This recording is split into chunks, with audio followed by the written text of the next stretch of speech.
Bien, l'objectif de la séance du jour est de faire une prévol sur le PA28. Voilà, donc on voit sa machine. Donc toujours regarder sa machine d'un point de vue général. Là, on voit qu'il y a une flamme sous l'aile. Ben, on va l'enlever tout de suite. Voilà. Je vais la mettre sur l'aile juste pour l'exercice. Je la remettrai après. Et puis on peut toujours regarder la vue générale de la machine. Est-ce que les ailes sont parallèles au sol? Ça a l'air d'être à peu près le cas ici. Voilà, alors après là ce qu'on voit peut-être un petit peu, l'aile droite est un petit peu plus haute que l'aile gauche.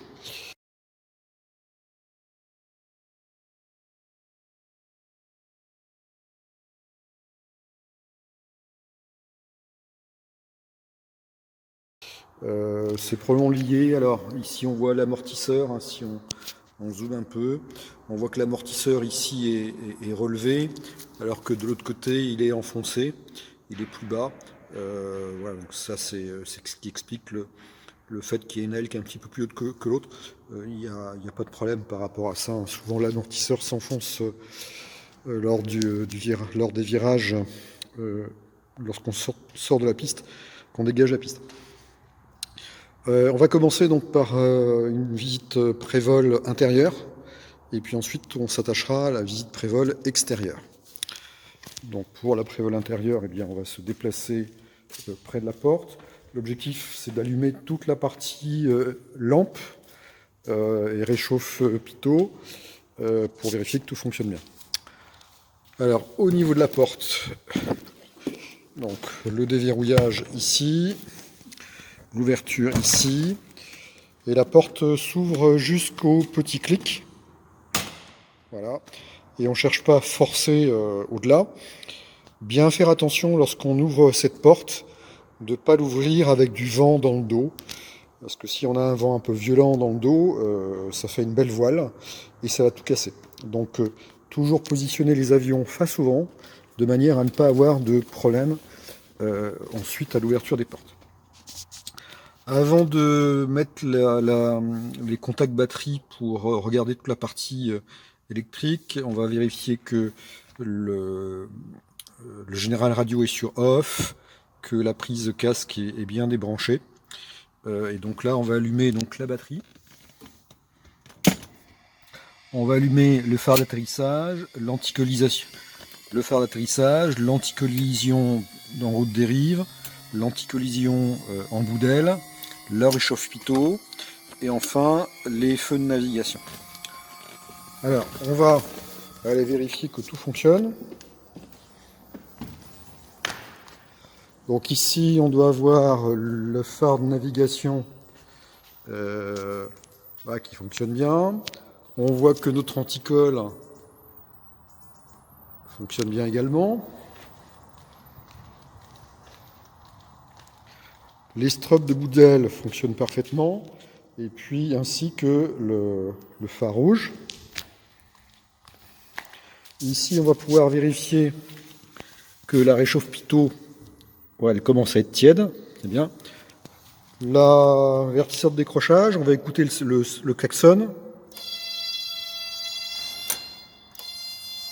Ça fonctionne. Le phare d'atterrissage, il fonctionne. Bon, bah donc tout est bon pour ça. On va couper tout de suite la batterie pour ne pas trop la décharger. Mais tout va bien. Voilà. On coupe la batterie ici et puis on atteint les autres boutons. Voilà. On va en profiter pour vérifier que le Neumann des magnétos est bien sur off. Voilà, il n'y a pas la clé, donc on va pouvoir s'occuper de notre prévol extérieur tranquillement. Pour fermer cette porte ici, donc on applique la porte contre la cellule. Quand on l'applique, on tire un petit peu la commande d'ouverture sur l'arrière et on la ferme.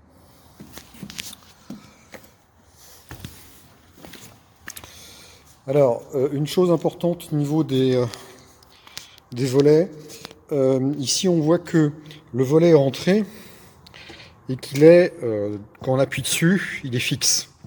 Alors c'est bien marqué de ne pas monter, ne pas marcher ici sur le volet. Mais on voit que si on s'appuie dessus, le volet est fixe.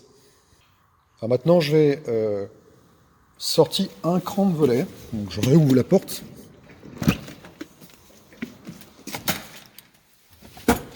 On va sortir un cran de volet. Voilà. On redescend. Voilà, et donc là on voit que les volets sont sortis sur un cran. Et ce qu'on peut observer, c'est que si on appuie dessus, le volet s'enfonce. Et ça peut être assez dangereux pour des passagers qui, bien qu'ils aient vu que lors de la descente, notamment c'est souvent à la descente que les gens ont du mal à descendre sur cet avion, bien qu'ils aient vu qu'il ne faut pas marcher sur ce volet, ils peuvent être tentés malgré tout de marcher dessus. Et lorsque le volet est sorti en position 1, 2 ou 3, eh bien si quelqu'un met son pied là-dessus, le volet va se dérober et c'est la chute assurée. Donc bien signifier à vos passagers de ne pas marcher sur les volets et voilà, et vous de le rentrer en position rentrée ou éventuellement en plein sortie pour que les gens ne soient pas n'aient pas envie de marcher dessus.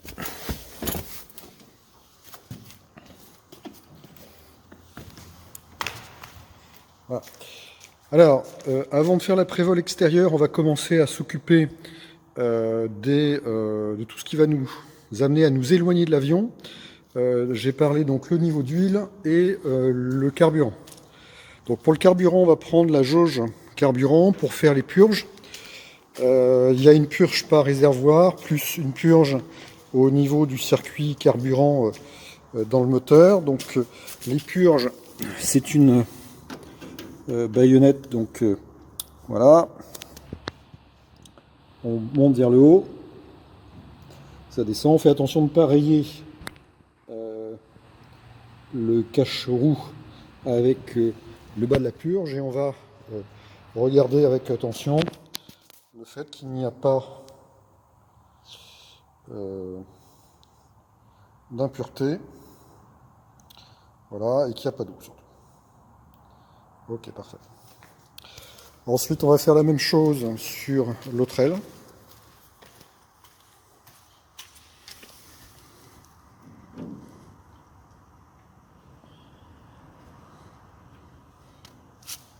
Voilà. Donc on a mis du carburant, voilà, j'ai mis du carburant. Pas d'impureté non plus, pas d'eau. On vérifie qu'évidemment ça ne goûte plus. Une fois qu'on a mis le carburant, bah évidemment on s'assure que ça goûte plus de la purge. Et puis enfin, ici, même chose. On appuie, ça c'est cool. Et on va donc vérifier qu'il n'y a pas d'eau et il n'y a pas d'impureté dans le carburant. Le carburant, donc, on le jette de préférence. Alors, soit le moins bon, c'est dans les rails du portail. Sinon, on peut le mettre dans l'évaporateur là qu'on a mis sur le Mac Charlie. On peut le mettre là-dedans. On mettra bientôt un bidon pour pouvoir récupérer cette essence. Ça sera plus intelligent que de laisser de l'essence s'évaporer.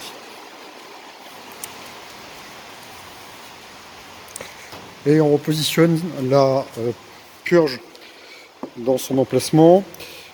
Là, il y a une purge identique qui est présente également dans le vide-poche en place avant droit du PA28.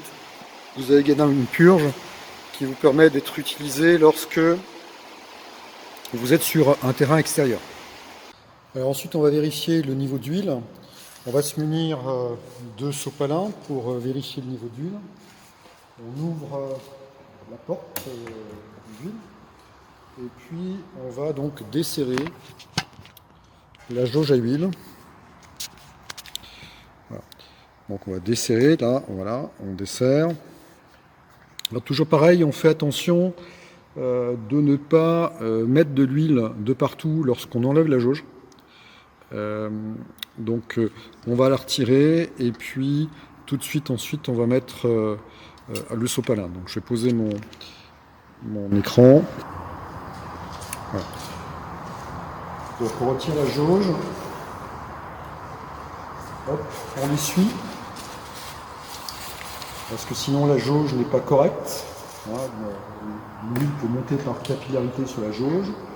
On la renfonce, on tourne sans serrer, on dévisse, on la sort et on va lire le niveau d'huile. Là, il est à un peu plus de 6, aux alentours de 6,5, un petit peu plus de 6,5.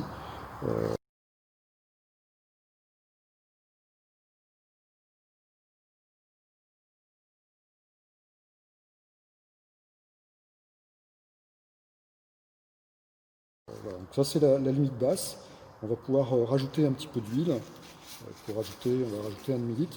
Donc j'essuie et je vais mettre ma jauge par terre pour bien la voir, pour pas oublier de la remettre ensuite. Donc on circule avec l'entonnoir à l'horizontale pour pas mettre de l'huile de partout si jamais il y avait encore un peu d'huile dedans. On le met directement dans le tube. Voilà. Voilà, ça tient.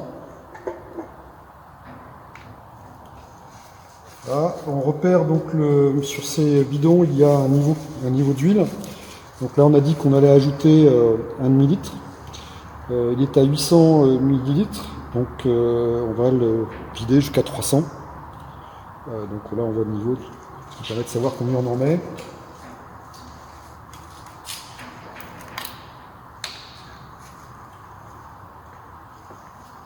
Et on y va.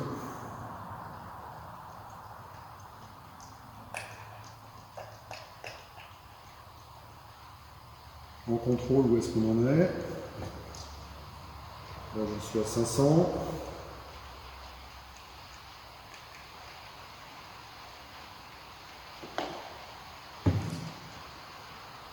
Voilà, 300. On va attendre un petit peu que l'huile s'écoule de l'entonnoir. En attendant, je peux fermer mon bidon d'huile. Voilà. Et ensuite, je vais récupérer l'entonnoir en faisant en sorte qu'il n'y ait pas d'huile qui rentre dans le moteur. Je vais le déposer. Voilà, et je reprends ma jauge. Alors la jauge que j'avais mise par terre, je fais bien attention de l'essuyer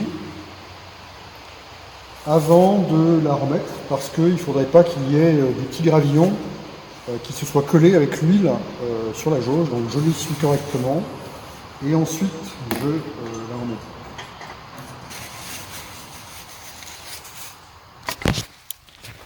Alors, une erreur habituelle au niveau de la jauge d'huile sur cette machine, c'est de trop serrer. Voilà, dès que j'arrive en butée ici, hein, je sens que ça force maintenant, là, que quand je serre, ça force, j'arrête. Voilà. Donc là, vous voyez que on est à 2 heures en termes de position, eh bien ça suffit. Si vous serrez trop, davantage, ça sera assez dur de desserrer et on risque de dévisser le tube qui tient la jauge et de dévisser ce tube au niveau du bloc moteur. Et donc là, ça peut être très dangereux parce qu'on peut avoir une fuite d'huile avec un incendie qui se produise en vol. Donc il ne faut surtout pas être dans cette situation-là. Donc dès que mon bouchon arrive, voilà, là j'ai plus besoin de voilà, ça suffit.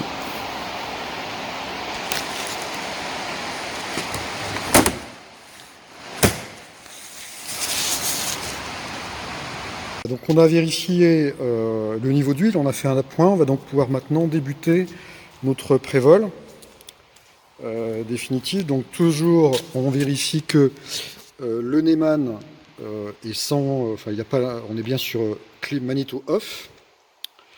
Et on commence donc du côté pilote à faire notre prévol. Donc l'objectif, bon évidemment, c'est de voir l'état général de la machine, qu'il n'y ait pas de partie ça ne soit pas abîmé d'une manière ou d'une autre. On va vérifier donc eh bien, que la purge qu'on a utilisée de carburant tout à l'heure ne coule pas.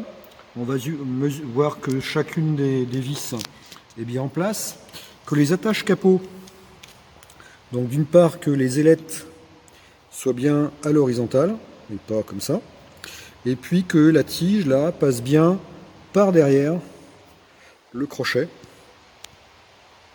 voilà, et que cette tige ne soit pas par-dessus le crochet. Il faut bien qu'elle soit prise par-dessous. Donc il y en a 4 comme ça, donc on va vérifier les 4.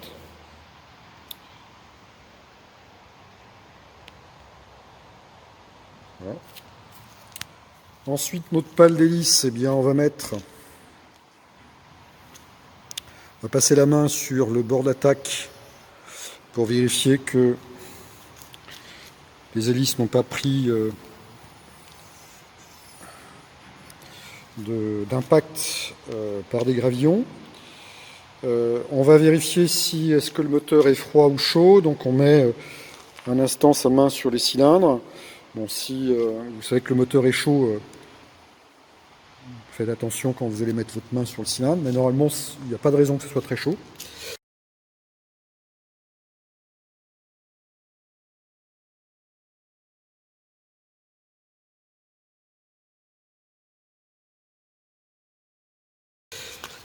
Ensuite ici vous avez le pot d'échappement, on vérifie simplement qu'il est fixé, que ça ne bouge pas.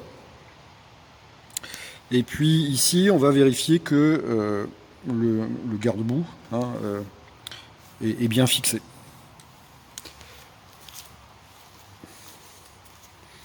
Alors on peut regarder l'entrée d'air, qu'il n'y ait pas d'obstruction sur l'entrée du filtre à air. Quand on est devant, on va pouvoir regarder si toute la boulonnerie est bien présente sur la partie amortisseur. Voilà. On peut voir l'état du pneu, correct. On peut voir aussi l'état des pneus des autres roues. Voilà. Ici, donc là c'est normal.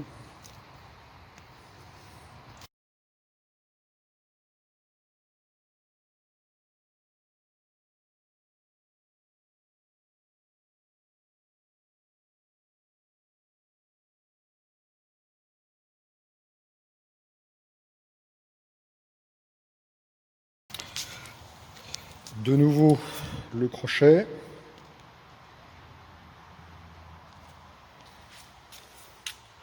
Le crochet ici et les vis.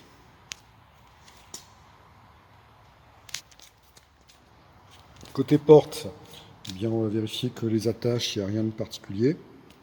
Côté aile, eh bien, on va vérifier que le garde-boue est bien fixé également, que la purge qu'on a utilisée tout à l'heure ne coule pas. On regarde les vis, donc voilà qu'il n'y a pas de vis qui sort. Le niveau carburant, on va regarder le niveau de ce carburant. Alors, sur les... voilà. On voit la languette et on voit que le niveau est un petit peu au-dessus de la languette. Voilà, donc ça nous donne une information comme quoi nous avons 1h30 de vol déjà ce réservoir. Bien vérifier de remettre correctement le robinet de réservoir. On peut, dans certains cas, le retrouver mal emmanché. Enfin, c'est un peu compliqué, mais ça peut arriver. Donc voilà, ça doit être bien à plat de chaque côté. Donc à vérifier. Ensuite, sur le saumon d'aile, on va regarder la visserie en haut, en bas. On va vérifier l'état général de l'aile.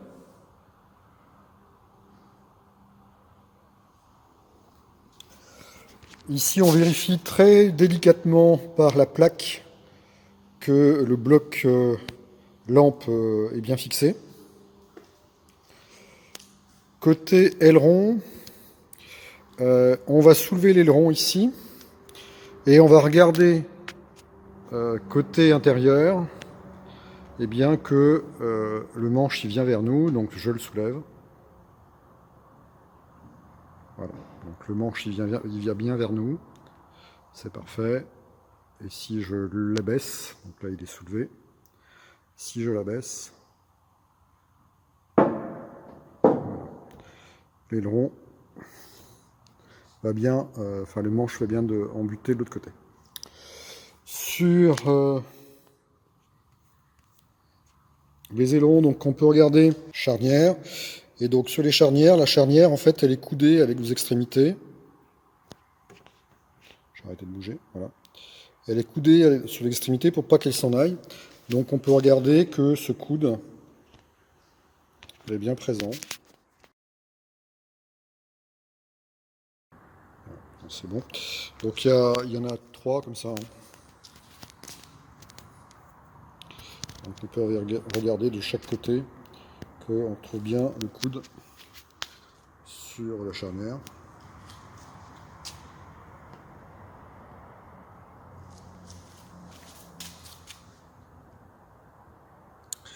Côté volet, eh bien, il y a 3 boulons. Alors, voilà le premier.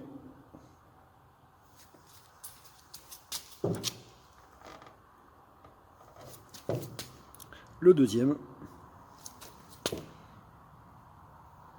Et le troisième. Côté porte de soute, on vérifie qu'elle soit bien fermée. Donc voilà, ça c'est là, elle est fermée, la porte est fermée. Là, la porte n'est pas fermée. Donc pour la fermer, on ferme. À l'intérieur de la soute, alors pour ouvrir la soute, on peut aussi la maintenir ouverte avec cette petite sangle qu'on vient clipser ici. Et ça permet d'avoir donc une porte de soute ouverte. Si vous attendez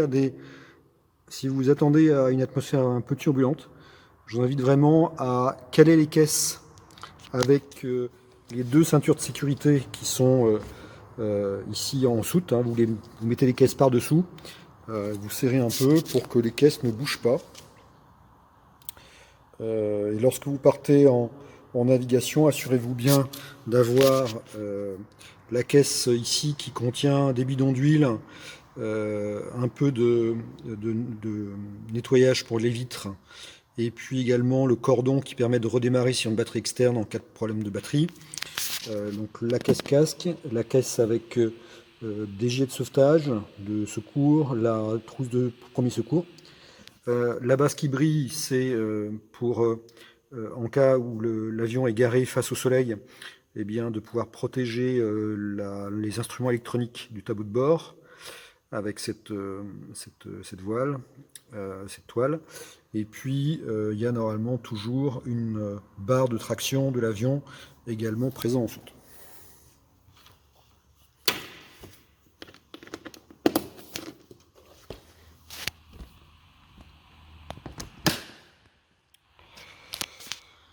Sur le dos de l'appareil, on a les 2 antennes radio ici. Bon, on vérifie qu'elles soient fixées. Là encore, hein, c'est juste est-ce que c'est fixé. On ne cherche pas à tordre. Voilà, donc très doucement. Voilà. Et puis ensuite, tout ce qui est sur le dos de l'appareil et puis jusqu'en haut de la dérive, vérifier que les vis soient bien présentes en haut de la dérive. Et puis sur le cône.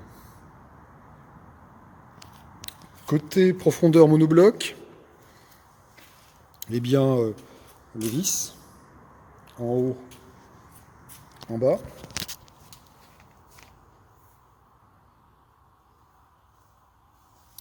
L'état général de la profondeur. Côté compensateur, on va avoir les charnières, donc même chose que sur la partie des ailerons, vérifier qu'on voit bien, là il est masqué mais on le voit, charnière qui est voilà, tordue pour pas qu'elle s'en aille de son axe. Donc là, il y en a 5 à regarder. Là, je suis au niveau central.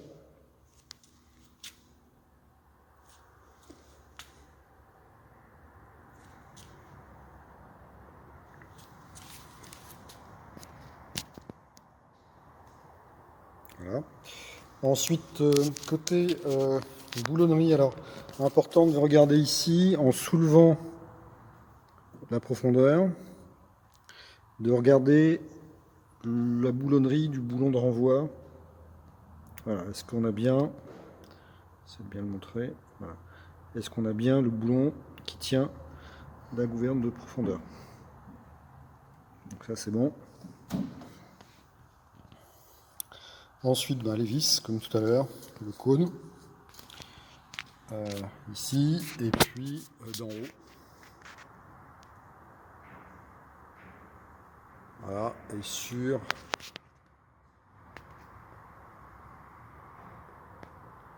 ça m'a l'air très bien. Enfin ici, donc la boulonnerie donc sur les saumons de profondeur, en haut, en bas. L'état général de la profondeur.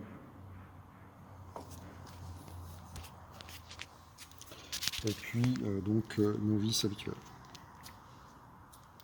Sur l'autre aile, eh bien ma foi, on va refaire le suivi des boulons du volet. Donc il y en a un, le deuxième et le troisième. Voilà. Côté aileron, eh bien on a nos fameuses 3 charnières, donc c'est reparti.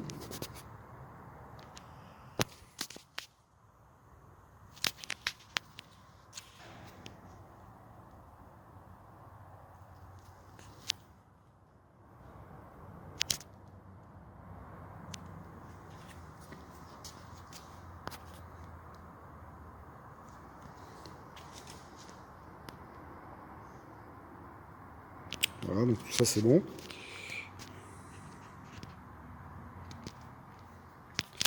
Voilà, et donc on a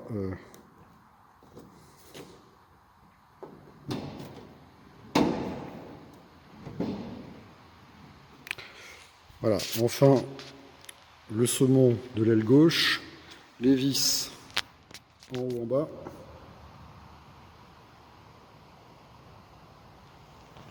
Le bloc phare.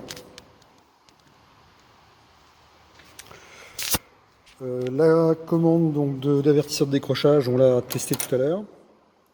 On va vérifier ici le pitot. Donc la pitot, c'est le trou qui est ici. Et la statique, c'est le trou qui est en dessous. Voilà. Donc pitot et statique. On vérifie qu'il ne soit pas obstrué. On va terminer par le réservoir.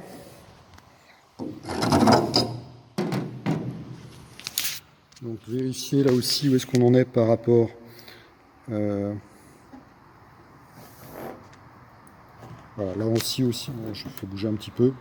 Voilà, le niveau est juste au niveau de la languette. Donc on a également 1h30 sur ce réservoir. Donc 3 heures d'autonomie sur ce réservoir. Enfin, donc les vis du réservoir. Et puis enfin, le garde-boue et la purge qui ne coule pas. Voilà, donc on a terminé la prévol extérieure sur le PA28. On va pouvoir du coup maintenant profiter de notre vol lorsque la météo le permettra.